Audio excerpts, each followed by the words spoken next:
Welcome everyone to day 7 of this 30 days of pentatonic licks. Today we're going to be playing this lick in the second position of the minor pentatonic scale. So again, we'll be doing it in A minor, right? So stay consistent, and you can change anywhere you want. You can transpose this to any key. It's always in the second pattern. So this is in the second pattern. I'm trying to change up the fingering that we're starting on, so you don't get used to just playing with the whole steps, the ones that just have the whole steps, but also playing up here with the the pinky and the first finger. Right? So you want to be comfortable playing everywhere.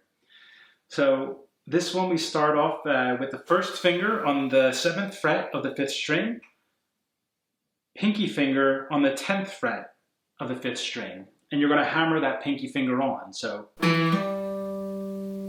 like that.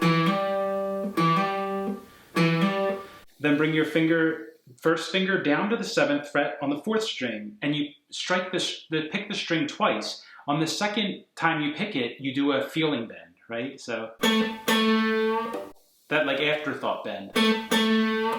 So like that. And then bring your pinky back to the 10th fret on the 5th string. First finger back to the 7th fret on the 4th string. Like that. Then might be a difficult part now. This is when you put your pinky on the 10th fret on the 4th string. Keep your first finger on the 7th fret on the 4th string, and you're going to bend, pull down, up, and then pull your finger off to the 7th fret. Okay? Like that.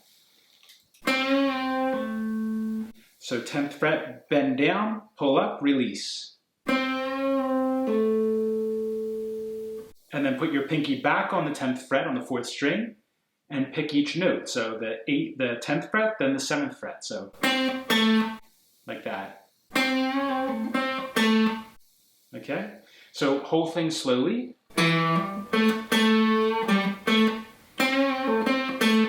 Like that.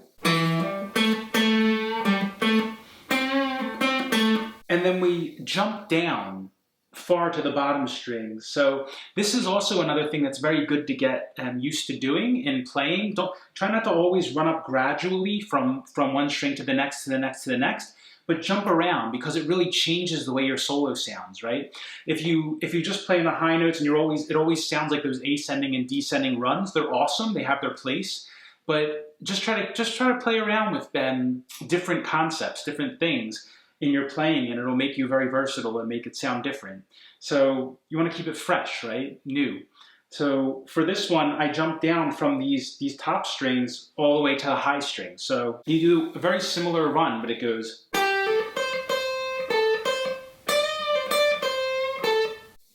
Okay. So we put your first finger on the 8th fret of the 2nd string, and you hammer on your 3rd finger on the 10th fret on the 2nd string. And then you put your finger on the 8th fret on the 1st string. Again, you pick it twice, and the second time you pick it is a feeling bend, right? So like that. Then put your 3rd finger back on the 10th fret, pick that on the 2nd string. First finger on the 8th fret on the 1st string. Like this, whole thing. All right. And then to end it, you put your 3rd finger on the 10th fret on the 1st string. First finger stays on the 8th fret. And you, again, bend it up, come down, and release. Then put your 3rd finger back on the 10th fret 1st string. You're going to play that, then you're going to take it off and play the 8th fret. So, and this is a feeling bend. Like that. 3rd finger on the 10th fret on the 2nd string, and that's the end of it. So it goes like this. So let's go through that whole second part slowly.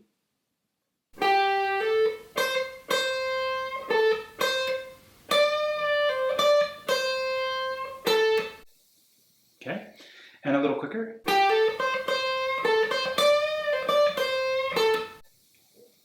remember all of the feeling stuff kind of comes in. You get that gradually. As you get used to the runs, the licks, you get used to playing, it comes a little smoother, your hands memorize it.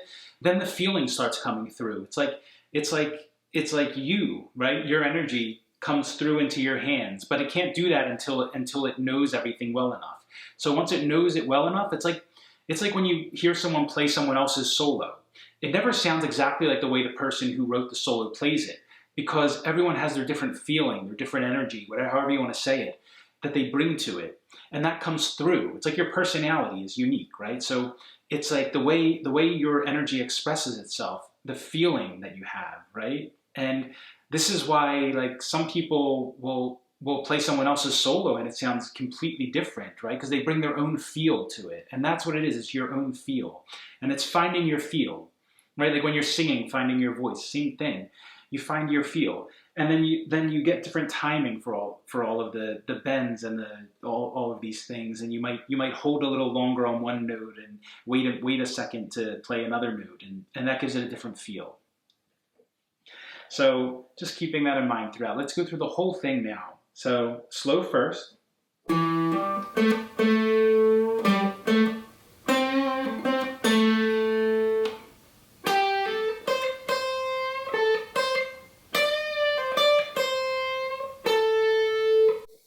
right, a little faster.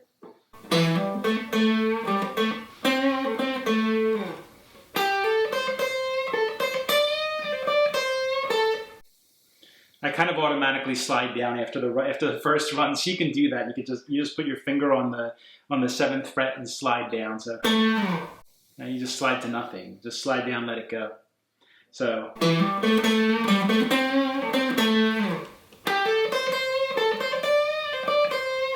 So that's it for today. And if you have any questions about the lick, any of the licks we've done so far, anything else on the channel, let me know, and I'll get back to you. If you have anything you want to see on the channel, let me know. Until next time, take care, happy practicing.